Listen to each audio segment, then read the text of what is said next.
कांदा प्रश्नी उत्तर महाराष्ट्रात खास करून आंदोलन होत आहेत.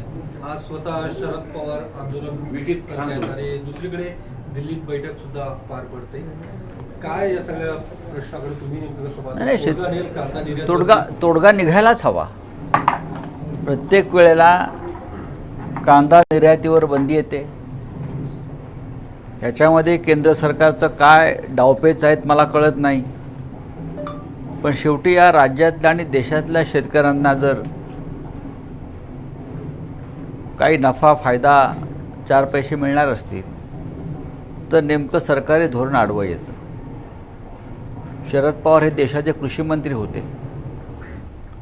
त्यांना या प्रश्नातली उत्तम जाण आहे.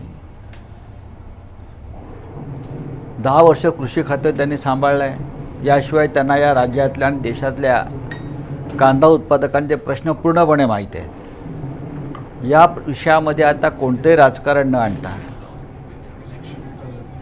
ज्या पद्धतीने या महाराष्ट्रातला कांदा उत्पादक शेतकरी रस्त्यावर उतरला आंदोलनं करतो आहे त्याची वेदना आणि भावना समजून घेतली पाहिजे.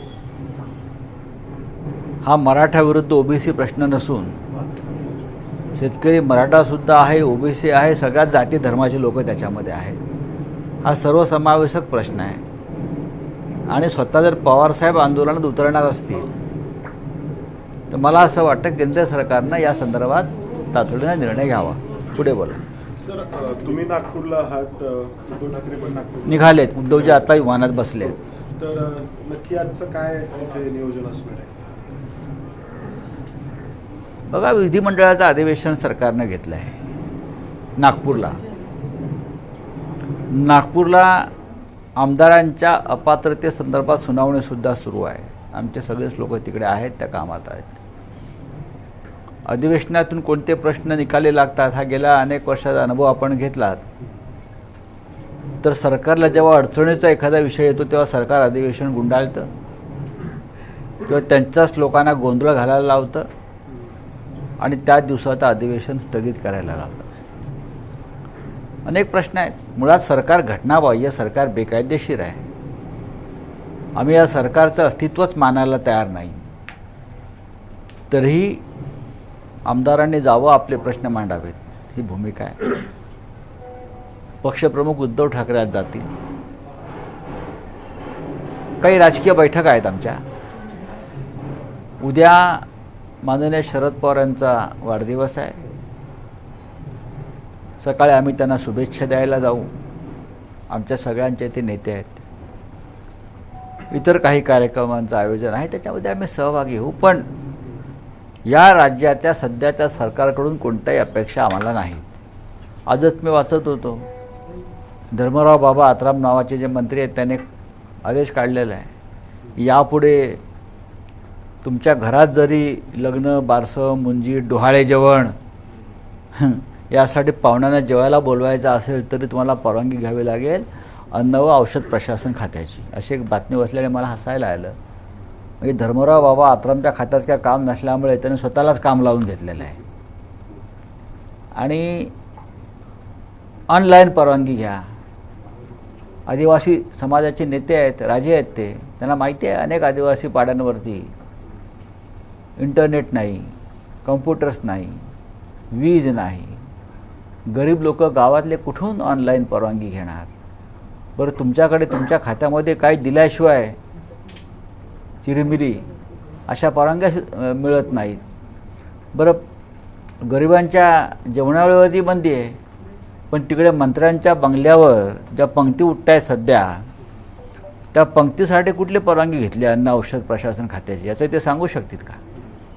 हे जे सगळे फुटीर मंत्री आहेत त्यांच्याकडे सगळ्यात जास्त जेवणावेळी आणि पंक्ती उठत आहेत आपल्या समर्थकांच्या. मग त्यांच्या काय परवानग्या वगैरे घेतलेल्या आहेत का? बरं, या राज्यामध्ये पैसे खाणं कायदेशीर आहे.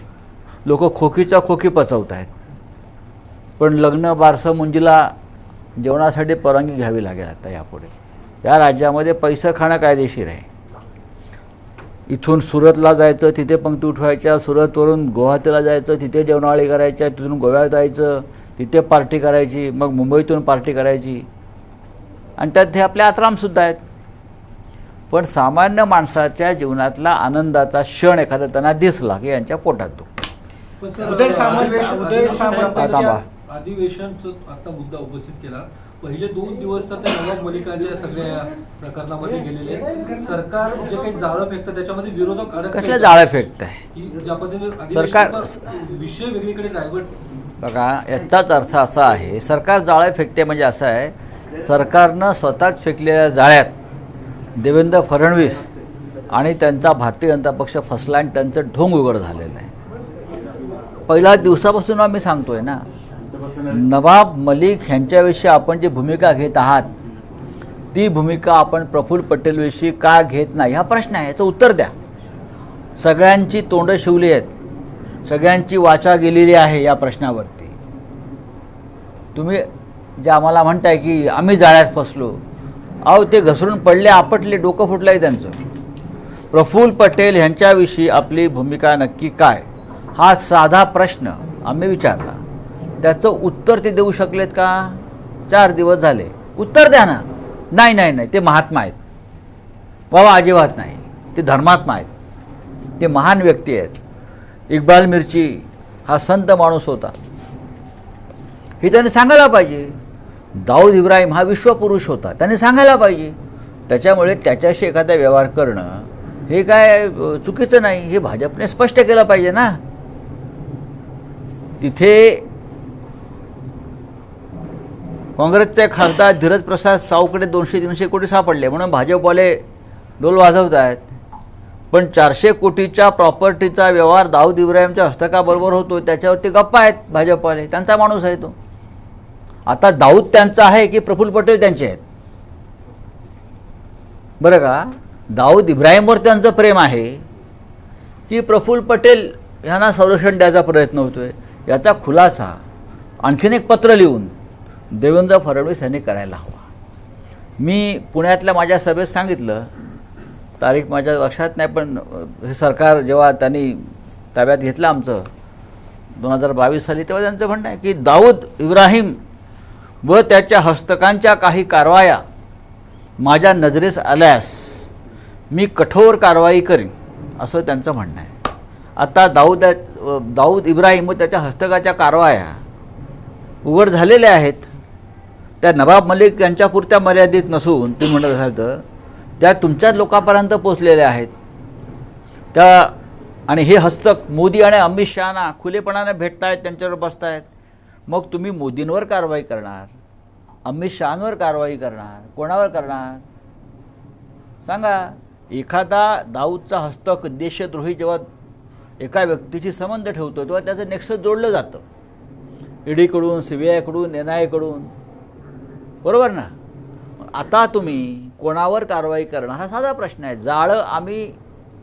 जाळं त्यांनीच फेकलंय आणि त्या जाळ्यातच ते अडकले आहेत, त्यांना बाहेर पडता येत नाही. तुम्ही आता कांदा प्रश्नाचा उल्लेख करताना आरक्षणाचा मुद्दा छेडला.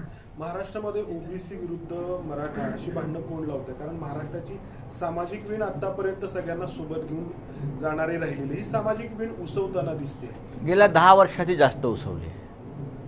या महाराष्ट्रामध्ये गेल्या 8-10 वर्षापासून आधी या देशामध्ये धर्माच्या नावावरती दंगली घडवायचा प्रयत्न करून निवडणुका लढवल्या जात आहेत. भारत, पाकिस्तान, हिंदू, मुसलमान आणि या राज्यामध्ये जातीय भेदाभेदी करून हा महाराष्ट्र एकसंघ होता आणि देशामध्ये आदर्श असे राज्य होतं महाराष्ट्राच्या स्थापनेपासून. पण गेल्या 10 वर्षामध्ये महाराष्ट्राची सामाजिक वीण उसवली जाते आहे, सत्य आहे. आणि त्याला जबाबदार कोण हे मनोज जरांगे पाटील यांनी सांगितलेलं आहे. उदय सामंतांनी एक गौप्यस्फोट केलेला आहे. त्यांचं म्हणणं आहे की महाविकास आघाडी सरकार स्थापन होत असताना एकनाथ शिंदे त्यांच्यासोबत असलेल्या आमदारांनी नाराजी व्यक्त केली होती. त्याचवेळी उद्धव ठाकरेंनी आश्वासित केलं होतं की आपण भाजपसोबत जाऊन सरकार स्थापन. हे खोटं आहे. 2014 साली भारतीय जनता पक्षानं शिवसेनेशी युती तोडली. त्यानंतर भारतीय जनता पक्षाने परत आमच्याबरोबर युती करून आम्ही सरकारमध्ये सामील झालो. 2019 साली भारतीय जनता पक्षानं दिलेला शब्द पाळला नाही, किंबहुना चर्चेचीच त्यांच्याकडे तयारी आमच्याशी नव्हती. त्याच्यामुळे भारतीय जनता पक्षाबरोबर सरकार बनवण्याचा, कारण ते सरकार बनवायलाच तयार नव्हते. उदय सामंत यांना पक्षांतराचा अनुभव आहे, पण उदय सामंत यांना राजकीय प्रगल्भता नाही. उद्या जर आमचं सरकार परत आलं तर उदय सामंत आमच्याकडे असतील, म्हणजे आमच्या दारात असतील, आम्ही घेणार नाही त्यांना. एवढा पुरतच त्यांचं राजकीय प्रगल्भता आहे की कोणत्याही परिस्थितीत सत्तेत राहायचं आणि सत्तेत टिकून राहायचं. त्याच्यामुळे ते म्हणतात ते सर्वस्वी खोटं आहे. सुनावणी झाली आज एकनाथ शिंदे यांना त्या सरकारमध्ये जर मुख्यमंत्री केलं असतं, ते झाले असते, तर एकनाथ शिंदेंची भूमिका वेगळी असती.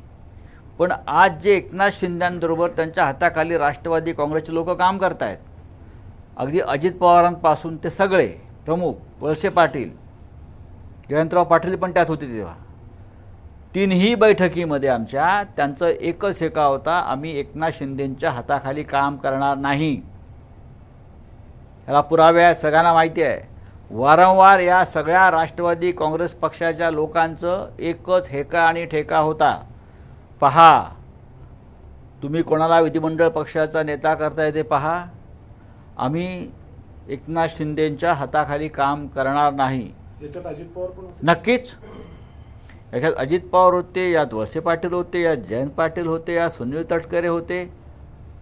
ताज लँडसेनमधल्या एका बैठकीत त्यांनी तर मला खाली लिफ्टमधनं उतरल्यावर खाली पकडून सांगितलं, बघा एकनाथ शिंदेच्या हाताखाली मी काम करणार नाही.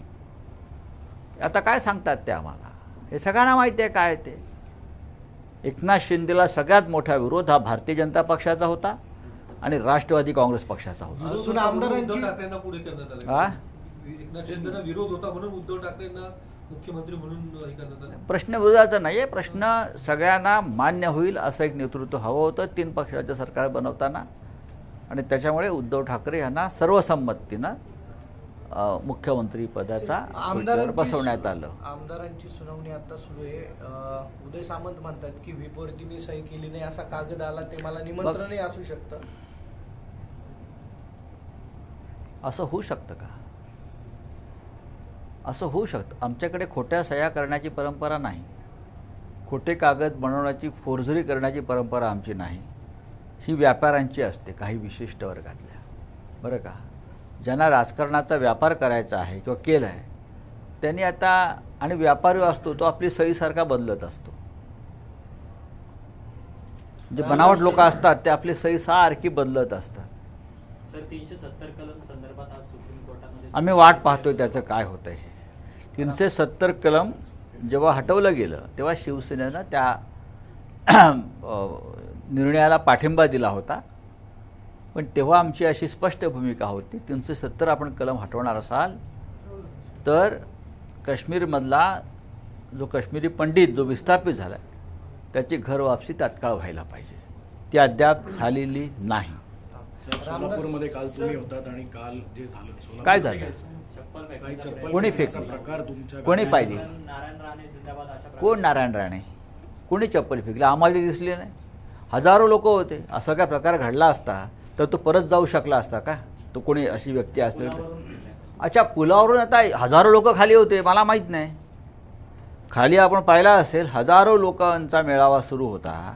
आता वरून कोणी काय फेकलाय, कचरा फेकलाय, दगड फेकलाय, सोनं फेकलाय, त्याचा काय संबंध आहे? पण एक सांगतो, असं काय घडलं असतं तर ती व्यक्ती डोकं फोडूनच बाहेर गेली असते, फुटून. नाही, रामदास कदम काल सासवडमध्ये सभा झाली त्यावेळेस रामदास कदम म्हणले उद्धव ठाकरे हे गांडूंच्या नेत्यांचे प्रमुख आहेत, अशा भाषेत त्यांनी टीका केली. आता भविष्यामध्ये कळेल कोण गांडू कोण पळपुटे. सर, लव जिहाद समिती रद्द करा अशा पद्धतीची मागणी सपाचे आमदार रईस शेख मला माहित नाही, मला माहित सर, नहीं. अब बताइए आप क्या है? स्वामी है कर्नाटका के अभी एच डी कुमार स्वामी पुणे में कहाँ ला रहे हो भाई? नहीं सर, लेकिन उनका बयान बहुत रहने दो ना, फिर उधर का बयान है. कि कांग्रेस के नेता 50-60 लेके बीजेपी के समर्थन में ज्वाइन और कर्नाटका सरकार गिर जाएगी. नहीं गिरेगी सरकार. एच डी कुमार स्वामी का और उनके पिताजी पूर्व प्रधानमंत्री देवेगौड़ा जी का कर्नाटक के राजनीति में कोई विशेष स्थान नहीं रहा, न देश के राजनीति में स्थान रहा है. मेरी जानकारी है कर्नाटक की सरकार बहुत मजबूत है. सिद्धरामैया जी और डी शिव कुमार में एक अच्छी केमिस्ट्री बन रही है और बन गई है, और लोकसभा चुनाव में ज़्यादा से ज़्यादा सीटें कर्नाटक से इंडिया अलायंस जीतने की हमें पूरा विश्वास है। सर, इंडिया अलायंस की बैठक भी 19 को सर क्या कांग्रेस एजेंडा है? खासदारांकडे 300 इंडिया अलायंस की बैठक को इंडिया अलायंस की बैठक 19 को है खरगे साहब के रेसिडेंस पे। हम सब लोग जाएंगे। महाराष्ट्र से शरद पवार जी है, उद्धव ठाकरे साहब है। एजेंडा ये है कि अब लोकसभा के चुनाव नज़दीक आ रहा है और सीट शेयरिंग का जो फॉर्मूला है हर राज्य का, वो हमको फिक्स करना है और काम को लगना है सबको। आंबेडकरांना फाइनली 200 करोड़ जो कैश हाँ? पकड़ा गया, 200 करोड़ जो कैश पकड़ा गया, उस पे खुद गृह मंत्री अमित शाह कह रहे हैं कि कांग्रेस तो करप्ट थी ही, लेकिन इंडिया अलायंस के कई ऐसे जो पार्टिसिपेंट्स है, जो अलायंस पार्टनर्स है, वो क्यों चुप है इस मामले में, वो क्यों नहीं कुछ कह रहे हैं? अपने पार्टी के बारे में बात करिए। आपने जो चुनाव लड़ा है 3, 4, 5 राज्यों में, वो क्या कागज़ से लड़ा है क्या? देखिए, आपके पास सत्ता है, आपके पास एजेंसी है, आप सिर्फ विरोधियों के ऊपर रेड्स कर सकते हैं, लेकिन आपके पार्टी के ऐसे ऐसे लोग हैं, हमने खुद बहुत बार उनकी कंप्लेंट्स की है ईडी के मामले में। जैसे महाराष्ट्र में दादा भूसे 178 करोड़ का घपला है, राहुल कुल का घपला है, वो कोई प्रसाद लाड है, उसका क्रिस्टल कंपनी का हज़ारों करोड़ का घपला और टेंडर का घपला चल रहा है। हाँ, आप उनके ऊपर रेड्स करो ना। आप हमारे तरफ देखते हो, हमारे लोगों की तरफ देखते हो, ठीक है, कानूनी कार्रवाई हो जाएगी। क्या ईडी सिर्फ बीजेपी जो विरोधी लोग हैं उनके ऊपर कार्रवाई के लिए बनाई है क्या? सीबीआई हाँ किसके लिए बनाई है? पूरे देश में जो काला पैसा है, ब्लैक मनी है, टेंटेड मनी है, उसके लिए बना है। वो सिर्फ बीजेपी को प्रोटेक्ट करने के लिए नहीं बना है। जो बीजेपी के विरोधी है, सिर्फ उनको ही टारगेट अब जो किया जाए उसके लिए नहीं बना है। अगर इंडिया अलायंस के किसी व्यक्ति के पास 200 करोड़ का कालाधन मिला है, उसका मतलब है भारतीय जनता पार्टी के लोगों के पास 1 लाख करोड़ का कालाधन हो सकता है। आता मुख्यमंत्री एकनाथ शिंदे म्हणलेत की ते म्हणू द्यावं. उद्धव ठाकरे त्यांना म्हणू द्यावं. पुण्यामध्ये ललित पाटील प्रकरणामध्ये अनेक धक्कादायक खुलासे झालेले आहेत. पोलिसांनी अनेक अटक देखील अनेकांना. पण जे याचे मुख्य सूत्रधार आहेत, 2 प्रमुख मंत्री शिंदे गटाचे, जोपर्यंत त्यांच्या गळ्यापर्यंत हात जात नाहीत तोपर्यंत काही ठोस कारवाई झाली असं मी मानायला तयार नाही. कोण आहेत हे मंत्री? कोण आहेत हे मंत्री? कोण आहेत राऊत साहेब? हा बोला. नाही, पोलिसांच्या तपासात पोलिसांकडे माहिती आहे. मी पोलिसांच्या तपासात विघ्न आणू इच्छित नाही. जे इथले काँग्रेसचे आमदार आहेत ते म्हणतात की एका भाजपच्या मंत्र्याच्या पीएचा पण याच्यामध्ये असू शकेल ना. फार मोठा रॅकेट आहे. नाशिक पोलिसांकडे पूर्ण यादी आहे. ललित पाटील आणि त्याचं संपूर्ण जे रॅकेट आहे त्या माध्यमातून भारतीय जनता पक्ष आणि इतर राजकारण्यांना कसे हप्ते पोचत होते, त्यात मंत्री आहेत. महिन्याला नाशिकच्या एका मंत्र्याला महिन्याला पोलिसांकडे यादी आहे, ती 50 लाख रुपये मिळत होते. सर 50 लाख रुपये. आणि त्यानुसार खाली ती काही आमदार सत्ताधाऱ्यांनाच पैसे दिले जातात अशा वेळा. लक्षात घ्या. सर एक नाशिक लोकसभेची जागा ठाकरे गटाला देण्यासंदर्भात शरद पवारांनी सहमती दर्शवल्याचं माहिती. अहो, ते आमचीच जागा आहे ना. पण तुम्ही आता महाविकास आघाडी म्हणून. अहो, ती आमचीच जागा आहे. नाशिकला आमची विद्यमान जागा आहे. आमची तिकडे शिवसेनेचा खासदार सातत्यानं निवडून येतोय आणि तिकडे आमचा उमेदवार कामाला लागलेला आहे. पण आमच्यामध्ये माननीय पवार साहेब, आम्ही आणि काँग्रेसमध्ये एक चांगला समन्वय आहे. आम्हाला माहिती आहे कोणत्या जागा कोणाकडे आहेत आणि तो कोण लढणार आहेत. सर एक एनसीआरबीचा अहवाल आलेला आहे. देशामध्ये महाराष्ट्र अव्वल आहे दंगलीमध्ये. 2022 मध्ये जवळपास 8000 दंगलीचे गुन्हे दाखल झालेले आहेत. जातीय तेढ यामध्ये गेल्या 10 वर्षात हे प्रकरण महाराष्ट्रात वाढलेलं आहे. हे मागे म्हणाल मी. चला, थँक्यू.